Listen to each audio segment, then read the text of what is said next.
I had never been to France. More importantly to the story, I wasn't scheduled to be in France either. Actually, I was in Florence for the week as a participant in the Firenze Marathon, my second ever. Florence was a wonderful experience. In fact, I have returned subsequent times, but this story isn't about that magical medieval place. No, this is about my single-night adventure in the City of Lights. I awoke bright and early to catch the bus to the airport in Florence, my first return to a vehicle, having spent the week traversing the city on foot. My bags were packed. I was ready to go. I had my finisher medal, a few bottles of wine, and what clothing I hadn't thrown away after my 26-mile sprint through the cobbled streets of Florence. We arrived at the airport, myself, a travel companion, and about 8 other Americans who had all come over for the race. 35 minutes through security, and we arrived at the tarmac, only to return to the airport. Fog. All would be fine. We were taking a bus to Pisa, where another plane awaited us, already fueling up for our departure. We arrive in Pisa, and rather than drive straight to the plane, as we were informed we would, we are dropped off at the front door with no instruction as to where to go. Half of our group left their bags on the bus, trusting they would safely be ferreted to the plane. They were not. We head into the second airport and are sent back through security, where they confiscate all of the items we had previously purchased in the Florence airport past the security checkpoint. At least I had only a bottled water at something like €5. Oh well. We at last get things sorted and get situated on the Air Italia plane, ironically staffed entirely by an Irish flight crew who are all smiles and jokes. But time is passing and we aren't moving. An ever-increasingly irritable Italian woman returns every few minutes calling for Schultz, a couple who apparently checked in Florence but did not join us in Pisa. 2 hours passes. We haven't left.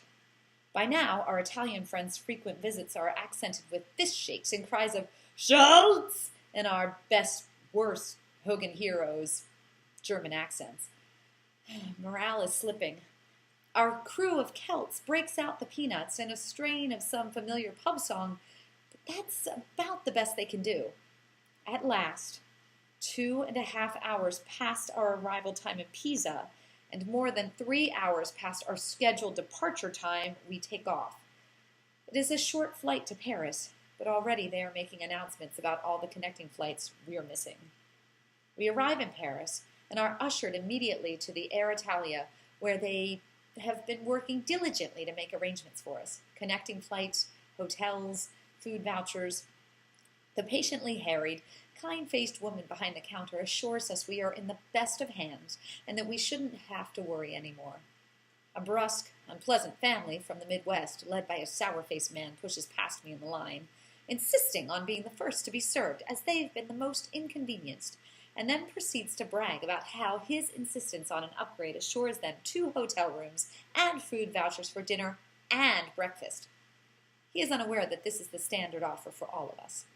I make my way to the front of the line, am offered my confirmation for the 2-star hotel, yikes, at the airport, and my food vouchers, and repeated assurances that I don't have to worry about my bags because they have already gone on to America. Spot the obvious problem here?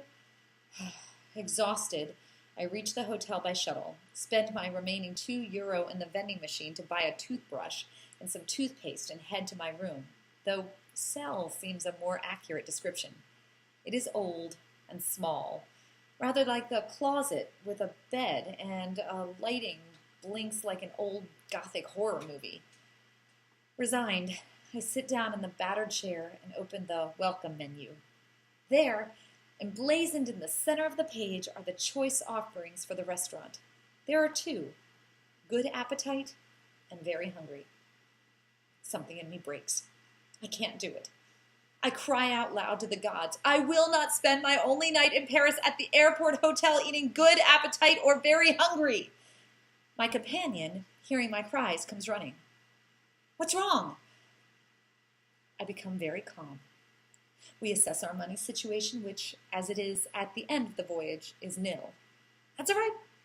Didn't our parents always say credit cards were for emergencies? We each grab a card and a form of ID. We find the shuttle to the train and take the train to the city. I can't quite make out the map, but we find the station closest to the Eiffel Tower and hop aboard. The train was an adventure in itself. 2 levels, cars you could walk between. Nearly an hour later, we disembark and make a beeline for the tower.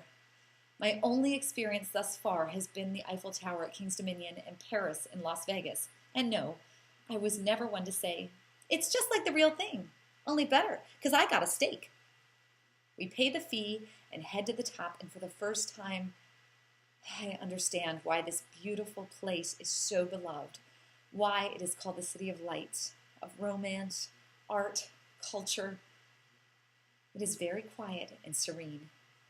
There is a fog bank rolling in, which engulfs the lower part of the tower, but up here, you can see to infinity.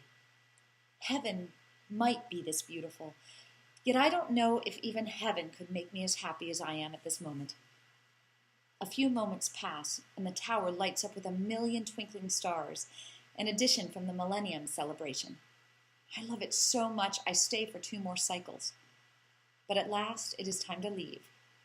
We have but a few short hours, and still so much to see. We head out and find a patisserie, nibbling on our Nutella-filled crepes, walking along the Seine. I find a bistro and order a bottle of wine and duck à l'orange from a Parisian waiter dripping with disdain. The room is filled with music and life and smoke. A group of older men sitting in the back corner, smoking and talking furiously, pause for a moment to assess me, then make a joke about an American in Paris.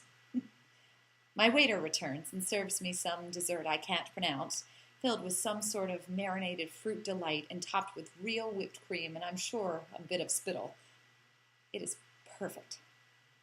We return to the train station just in time to catch the last train, to catch the last shuttle to return to our chambers. But the next day, we go to the restaurant to order our continental good appetite or very hungry. And there sits the angry family from the Midwest, bragging about the free upgraded cable they got in their 2 rooms. I refrain from responding. I didn't have cable. I had one night in Paris. One magical night. The stuff dreams are made of.